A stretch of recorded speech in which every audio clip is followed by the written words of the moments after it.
صورتحال ایسی تھی کہ کسی نے بھی مجھ سے میرے لائے عمل کے بارے میں جاننے کی زحمت تک گوارا نہ کی۔ میں GHQ سے سیدھا راولپنڈی میں اپنی کمانڈ پوسٹ پر پہنچا، جلدی اپنی ٹیم کو بریفنگ دی۔ میرے احکامات یہ تھے: ہمیں میجر ریاض کو گرفتار کرنے کی ذمہ داری سونپی گئی ہے، اس کے لیے ہمیں یہ طریقہ کار اختیار کرنا ہوگا۔ ہمارے پاس کل 3 کاریں ہوں گی، میں اپنی کار میں تنہا جاؤں گا، باقی 2 کاریں جن میں ایک آفیسر اور ایک جونیئر کمیشنڈ آفیسر ہوگا اس طرح میرے پیچھے آئیں گے کہ میری کار ان کی نظروں سے اوجھل نہ ہو۔ تاہم 2 اور کاریں کسی بھی غیر متوقع صورتحال کا مقابلہ کرنے کے لیے یونٹ لائنز میں کھڑی رہیں گی۔ ہر ساتھی کے پاس ذاتی ہتھیار ہوگا، تمام کاروں میں خفیہ وائرلیس ہوں گے۔ وائرلیس سیٹ پر اس وقت تک مکمل خاموشی رہے گی جب تک میں خود یا میرے سیکنڈ ان کمانڈ افسر اس کو نہ توڑیں، اور وہ کار جو پہلے ہی سے اس علاقے میں معمول کی نگرانی پر ہے وہ وہیں رہے گی۔ روانگی سے قبل میں نے اپنے سیکنڈ ان کمانڈ کو ہدایت دی: خود کو اتنے فاصلے پر رکھنا کہ مجھے دیکھ سکو، اس بات کی پرواہ نہ کرنا کہ میں ریاض کو کب اور کیسے گرفتار کرتا ہوں۔ اگر تم دیکھو کہ ریاض نے مجھے گولی مار دی ہے تو آگے بڑھنا اور ہتھیار صرف اس صورت میں استعمال کرنا جب اس کے استعمال کے سوا کوئی چارہ نہ رہے، بصورت دیگر مجھے بالکل ڈسٹرب نہ کرنا۔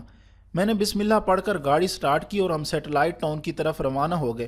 میں اس علاقے سے اچھی طرح واقف تھا۔ وہاں پہنچ کر انکشاف ہوا کہ جس گلی میں عزیز کا گھر تھا وہ ایک طرف سے بند تھی۔ میں اپنی گاڑی لے کر گلی کے بند حصے کی طرف چلا گیا اور دوسری 2 گاڑیوں کو گلی کی دوسری جانب اس طرح کھڑا کر دیا کہ اس میں سوار میرے ساتھی مجھے بخوبی دیکھ سکے۔ میرا منصوبہ یہ تھا کہ اس وقت کا انتظار کیا جائے جب ریاض اور اس کے ساتھی گھر سے باہر نکلے، پھر آسانی سے ان کی کار کو اپنی کاروں کے درمیان میں لے کر چلتے رہیں اور کسی مناسب جگہ پر کاریں روک کر اسے گرفتار کر لیں۔ دوسری صورت یہ ہو سکتی تھی کہ میں عزیز کے گھر کے اندر چلا جاؤں اور انہیں یہ کہہ کر گرفتار کر لوں کہ تمہیں ہر طرف سے گھیرے میں لیا جا چکا ہے اور اب تمہارے لیے فرار کا کوئی راستہ نہیں ہے۔ مختلف ترکیبوں پر غور ہی کر رہا تھا کہ ریاض اور اس کے ساتھ آنے والا ایک افسر باہر نکلے۔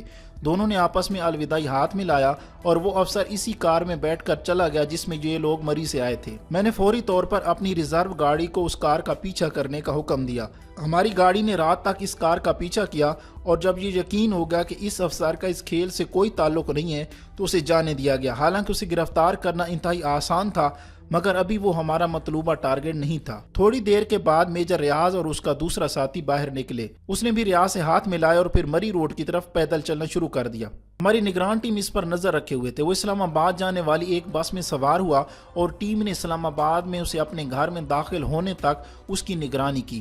اس کا پتہ وغیرہ بھی نوٹ کر لیا تاکہ اگر ضرورت پڑے تو اسے بعد میں گرفتار کر لیا جائے۔ اب گھر میں غالباً ریاض اور عزیز موجود تھے۔ اب میرے لیے یہ ممکن ہو گیا تھا کہ میں کسی کے نوٹس میں آئے بغیر عزیز کے گھر میں داخل ہو جاؤں اور وہاں سے ریاض کو گرفتار کر کے لے آؤں۔ اگر عزیز بھی اس منصوبے میں شامل ہوا اور وہ مزاحمت کرنے کی کوشش کرے تو اسے بھی گرفتار کیا جا سکتا تھا۔ میں اپنے ساتھیوں کو حکم دینے والے تھا کہ میں عزیز کے گھر داخل ہو رہا ہوں اور تم بھی تیزی سے میرے پیچھے آ جاؤ، مگر میں نے جو ہی اپنی گاڑی آگے بڑھائی عزیز کے گھر کا دروازہ ایک بار پھر کھلا۔ میں نے فوراً بریک لگائی، گاڑی روکی اور وائرلیس سیٹ بند کر دیا۔ اس مرتبہ عزیز اور ریاض باہر نکلے، انہوں نے بھی الوداعی مصافحہ کیا۔ عزیز گھر کے اندر چلا گیا اور ریاض نے مری روڈ کی طرف پیدل چلنا شروع کر دیا۔ میں نے اسے فوری طور پر گرفتار کرنے کا فیصلہ کیا کیونکہ اس وقت گلی سنسان تھی۔ میں ابھی اسے تقریباً 10 گز کے فاصلے پر تھا کہ یکا یک تیز بارش شروع ہو گئی۔ مجھے فوراً احساس ہوا کہ یہ اللہ تعالیٰ کی طرف سے غیبی مدد ہے۔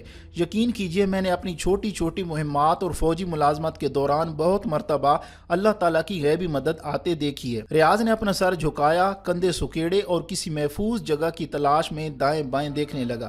میں نے اس کے قریب جا کر گاڑی روکی، دروازہ کھولا اور اسے لفٹ آفر کی۔ وہ کود کر گاڑی میں آ بیٹھا اور میرا شکریہ ادا کرتے ہوئے کہنے لگا، آپ اس وقت فرشتہ بن کر نازل ہوئے ہیں۔ ہم آپس میں ادھر ادھر کی باتیں کرنے لگے۔ میں اطمینان سے گاڑی چلا رہا تھا، ہم رسمی سی گفتگو کر رہے تھے۔ وہ نہیں جانتا تھا کہ وہ کس گاڑی میں بیٹھا ہے اور اس کی اگلی منزل کون سی ہے۔ بظاہر میں اس سے باتیں کر رہا تھا مگر میرا ذہن اس وقت اس کشمکش میں تھا کہ میں اس کو کس طرح قابو کروں۔ وہ میرے ساتھ تو تھا مگر ایکشن ابھی باقی تھا۔ میرے وہم و گمان میں بھی نہ تھا کہ صورتحال یہ رخ اختیار کرے گی۔ میں لمحہ لمحہ گر رہا تھا۔ میں نے خود کو انتہائی پرسکون رکھا اور میرے ساتھی آخری معرکہ سر کرنے کے لیے میرے پیچھے پیچھے آ رہے تھے۔ وہ اپنی آنکھیں اور کان کھولے ہوئے تھے۔ انہیں ریاض کے پستول کی اس گولی کی آواز کا انتظار تھا جو وہ مجھ پر فائر کر سکتا تھا، یا ان کی نگاہیں اس منظر کی منتظر تھیں کہ ریاض اپنا پستول میری پسلیوں پر رکھے اور مجھے ہائی جیک کر لے۔ ہم جو ہی سیٹلائٹ ٹاؤن سے باہر نکلے میں نے اپنی گاڑی صدر کی طرف موڑ دی۔ میں نے ریاض سے پوچھا، آپ کہاں جانا پسند کریں گے؟ اس نے کہا، اگر آپ مجھے ویسٹریج ڈراپ کر دیں تو بڑا احسان ہوگا، کیونکہ اس قدر شدید بارش میں ٹیکسی کا حصول تقریباً ناممکن ہے۔ یہ درخواست میرے منصوبے کی تکمیل کے لیے 100% کارگر تھی۔ میں نے کہا مجھے ویسٹریج ہی جانا ہے، مگر راستے میں ایک دوست کو ایک پیغام دینے کے لیے چند لمحے رکوں گا۔ اس نے فوراً رضامندی کا اظہار کر دیا۔ ایک تو اس کے پاس کوئی اور راستہ نہیں تھا، اور دوسرے اب ہم دوست بن چکے تھے۔ بارش کا سلسلہ ابھی تک جاری تھا اور اندھیرا ابھی بڑھ رہا تھا۔ مار روڈ پر چلتے ہوئے میں نے گاڑی کا رخ اپنے پنڈی آفس کی طرف موڑ دیا۔ جو ہی ہم دفتر کے قریب پہنچے، گارڈ نے میری گاڑی کو پہچانتے ہی دروازہ کھول دیا۔ میری گاڑی کے اندر داخل ہوتے ہی پیچھے آنے والی دونوں گاڑیاں بھی اندر آ گئیں۔ میں نے اپنے مخصوص انداز میں ہارن بجایا اور سب اپنی جگہ مستعد ہو گئے۔ ریاض کے چہرے پر چھائی ہوئی حیرت دیدنی تھی۔ جنگل کے شیر کی بے بسی کی طرح جو اچانک خود کو پنجرے میں پائے، ہم دونوں نے ایک دوسرے کی جانب دیکھا اور اس نے دل ہی دل میں تسلیم کر لیا کہ کھیل ختم ہو چکا ہے۔